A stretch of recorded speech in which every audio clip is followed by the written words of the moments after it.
What is up guys? Bali, ngayon ay mag-unbox lang tayo ng Fridcon na intercom. Bali, last year ko pa ito nabili. Siguro mga mag 2 years na ito. At ngayon ko lang magagamit kasi kabibili lang nung kapatid ko ng intercom. So magagamit na namin to. So yan. Bali ito ay Fridcon FX. Yan. Kit. Bali yan. Na-unbox ko na kasi to, tapos ginarge ko muna kasi sabi sa manual, full charge muna bago gamitin. Eh ngayon ko palang bubuksan, so yun. Bali, isa-set up ko siya dito sa ating Evo helmet. Yan. Isa-set up ko siya dyan. Dito natin nalagay sa gilid. Yan. Bali, una, tatanggalin muna natin itong mga padding niya. Pero hindi ko lang mabibidyo kasi hirap magtanggal ng isang kamay lang. Bali, tatanggalin lang to. May lalagotok dito. Yun. Dito sa kabila. Bali, 3 yan. Dito isa. Tapos, hihilahin to. Ayan. Ito. Ayan. Tapos, dito naman. Ito. Ayan.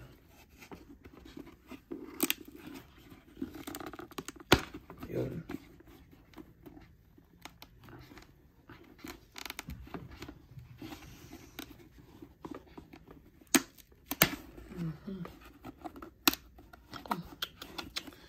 Sira pa ata.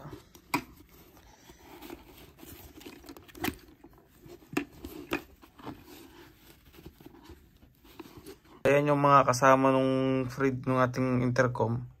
Yung mic na pang half face helmet. Tapos ito ang ating pang full face.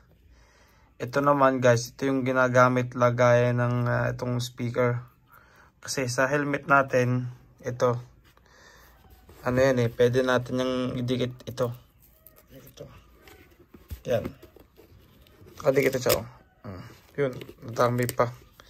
Yan, pwede natin siyang dikitan. Diyan natin ididikit yung ito. Yan. Dikitan o. Yan.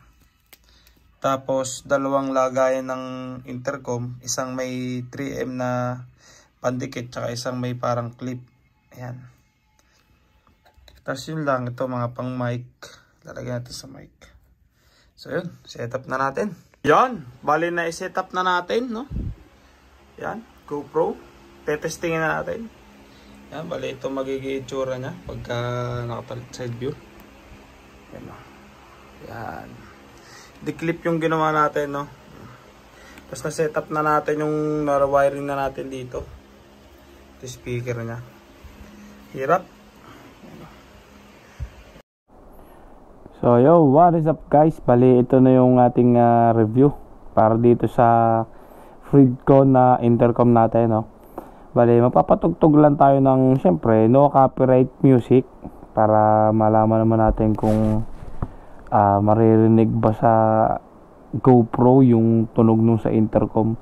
Kasi ang ginawa ko kasi setup nun, yung parang headset niya, nilagay ko dun yung ginilid ko dun yung mic ng sa GoPro. So para kung sakali may pag-usapan kami nung kapatid ko o sino mang nakakonek sa akin dun, maririnig, no? Para naman may intercom na conversation na marinig dun. Or kahit patugtog man ako ng kanta pagka nasa biyahe or nasa ride, para naman hindi nakakaantok o hindi nakaka-boring mag-drive, no? So bali ito, papatugtog lang tayo syempre low volume muna kasi syempre kaya importante rinig natin yung paligid natin. So yeah. Yun lang. Ayun lang. Hinabad ba tayo niya? May ads. Bale, ito, volume. Low volume lang yun. Relax natin ko. Yan. Medyo dito, rinig konti yung volume, yung kanta, pero rinig din naman yung paligid. Hindi naman masyado maingay. So, passport natin. Yan. Nanginayan, no? Tapos ito naman yung subukan natin, yung medyo malakas. Medyo malakas siguro ito pwede na to. O, lakas natin. Ganito siya kalakas pag nakasagad. Sa ano to dito sa ating cellphone. Ayaw ko lang kung doon sa GoPro. Sa may intercom ganda. Ganyan nasa kalakas.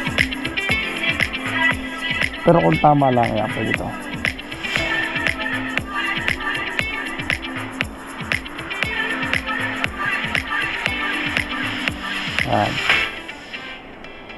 Kaya kunyari ito medyo mahina, tapos nagsasalita tayo.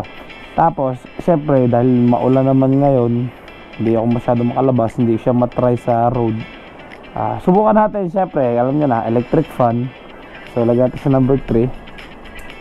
Yan, tingnan natin kung mahangin ba. Yan, lilapitan ko tayo, tingnan natin kung mahangin ba. Dito ang na, pagka naka-open yung visor, low. Tapos subukan naman natin pagka nakasara yung visor. Yan. Ito naman yung quality nung voice sa GoPro pag nakababa yung visor at habang nagpapatugtog tayo ng music. Ayan. Okay.